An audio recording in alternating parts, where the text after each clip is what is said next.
അമേരിക്കയുടെ AH-64E Apache guardian എന്ന ഹെലികോപ്റ്ററിനെ പറക്കും ടാങ്ക് എന്നും വിളിക്കാറുണ്ട്. ഇത് ലോകത്തിലെ ഏറ്റവും മികച്ചതും അത്യാധുനികവുമായ ആക്രമണ ഹെലികോപ്റ്ററുകളിൽ ഒന്നാണ്. ബോയിങ് കമ്പനിയാണ് ഇതിന്റെ നിർമ്മാതാക്കൾ. യുദ്ധക്കളത്തിൽ ശത്രുക്കളുടെ കവചിത വാഹനങ്ങളെയും മറ്റ് ലക്ഷ്യങ്ങളെയും ആക്രമിക്കുക എന്നതാണ് ഇതിന്റെ പ്രധാന ധർമ്മം. ഇന്ത്യ AH-64E അപ്പാച്ചെ ഗാർഡിയൻ ഹെലികോപ്റ്ററുകൾ വാങ്ങിയിട്ടുണ്ട്. ഇന്ത്യൻ പ്രതിരോധ സേനയുടെ ഭാഗമായി നിലവിൽ 2 കരാറുകൾ പ്രകാരമാണ് ഇവ എത്തിച്ചേർന്നിട്ടുള്ളത്.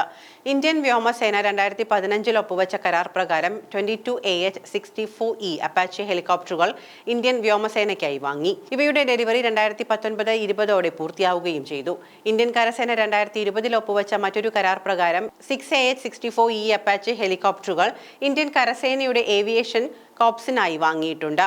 പാകിസ്ഥാന്റെ കരയിലൂടെയുള്ള ആക്രമണങ്ങൾ, മുൻനിരയിൽ ഉണ്ടാകുന്ന ടാങ്കുകൾ തകർക്കുന്ന മിസൈലുകൾ പായിക്കാൻ കഴിവുള്ള അപ്പാച്ചെ AH-64E ഇന്ത്യയുടെ യുദ്ധമൂർച്ച കൂട്ടും. 2020 US നൽകിയ 6 അപ്പാച്ചെ ഹെലികോപ്റ്ററുകളുടെ ഓർഡറിൽ 3 മാത്രമാണ് ഇന്ത്യയിൽ ഇപ്പോൾ എത്തിച്ചേർന്നിട്ടുള്ളൂ.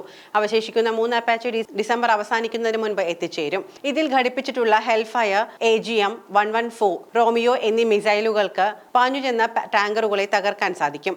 അതായത് പാക് കരയുദ്ധത്തിന്റെ മുൻനിരയെ ഞൊടിയിടയിൽ ഇല്ലാതാക്കാൻ കഴിയും. ചെറിയ വെടിയുണ്ടകൾക്കും ഷെല്ലാക്രമണങ്ങൾക്കും അപ്പാച്ചയെ വീഴ്ത്താൻ കഴിയില്ല. വെടികൊണ്ടാലും പ്രശ്നമില്ലാതെ പറക്കാൻ അപ്പാച്ചിക്ക് സാധിക്കും. ബുള്ളറ്റ് പ്രൂഫ് ജാക്കറ്റ് ഉണ്ടാക്കുന്ന ബോറോൺ കാർബൈഡ് വസ്തു കൊണ്ടാണ് അപ്പാച്ചിയുടെ ബോഡി എന്നുള്ളതിനാൽ ബുള്ളറ്റുകൾക്ക് തുളക്കാൻ പ്രയാസമാണ്. കൃത്യതയോടെ ശത്രുപാളയത്തിൽ പതിക്കുന്നതിന് വഴി കാണിക്കുന്ന സംവിധാനങ്ങളോടുകൂടി ആകാശത്തു നിന്നും ഭൂതലത്തിലേക്ക് അയക്കാവുന്ന മിസൈലുകൾ വഹിക്കാനും അപ്പാച്ചിക്ക് സാധിക്കും. സാഹചര്യം മനസ്സിലാക്കിക്കൊണ്ടുള്ള സംവിധാനങ്ങൾ ഉള്ളതിനാൽ പൈലറ്റിന് അതിവേഗം പ്രവർത്തിക്കാനും സാധിക്കും. ലോങ് ബോ റഡാർ സംവിധാനങ്ങളും ശത്രുപക്ഷത്തെ നീക്കങ്ങൾ പൈലറ്റിനെ അപ്പോൾ അറിയിക്കുകയും ചെയ്യും. അപ്പാച്ചിയുടെ പവർ തുർക്കിക്ക് നല്ലതുപോലെ അറിയാം. അതുകൊണ്ടാണ് ഈ അപ്പാച്ചെ കൊണ്ടുവരാൻ അമേരിക്കയ്ക്ക് തുർക്കി വ്യോമപാത നിഷേധിച്ചത്. ഇന്ത്യക്ക് നൽകാനുള്ള ബാക്കി 3 അപ്പാച്ചകളും കൊണ്ട് അമേരിക്കയുടെ കാർഗോ വിമാനം യാത്ര പുറപ്പെട്ടെങ്കിലും പൊടുന്നനെ തുർക്കി അവരുടെ വ്യോമപാത നിഷേധിക്കുകയായിരുന്നു. ഇന്ത്യയുമായി മുഷ്ടിലുള്ളതിനാൽ ഇന്ത്യക്ക് യുദ്ധ ഹെലികോപ്റ്റർ തുർക്കിയിലൂടെ കൊണ്ടുപോകേണ്ട എന്ന് വിധിക്കുകയായിരുന്നു തുർക്കി പ്രസിഡന്റ് എർദോഗൻ. ഇതോടെ ഈ 3 അപ്പാച്ചയുമായി കാർഗോ വിമാനം US മടങ്ങിപ്പോയി. ഇനി മറ്റൊരു റൂട്ട് തീരുമാനിച്ച ഈ ഡിസംബർ അവസാനിക്കുന്നതിന് മുൻപേ ഇത് ഇന്ത്യയിൽ എത്തിച്ചേരുമെന്നാണ് അമേരിക്കയുടെ പദ്ധതി. ഇവ 6 കിട്ടിക്കഴിഞ്ഞാൽ ഈ യുദ്ധ ഹെലികോപ്റ്ററുകളെല്ലാം ജോധ്പൂരിൽ വിന്യസിക്കുകയാണ് പദ്ധതി.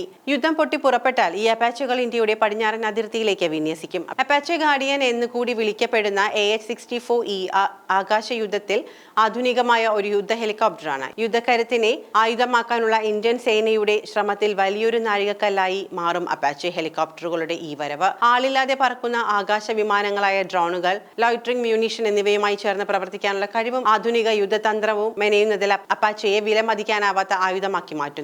ആയതിനാൽ ഇന്ത്യയുടെ ഡ്രോൺ ആക്രമണങ്ങൾക്ക് കരുത്തേക്കാൻ അപ്പാച്ചയ്ക്ക് സാധിക്കും. വാർത്താവിനിമയത്തിനുള്ള അപ്പാച്ചയുടെ കഴിവ് ആരെയും അതിശയിപ്പിക്കുന്നതാണ്.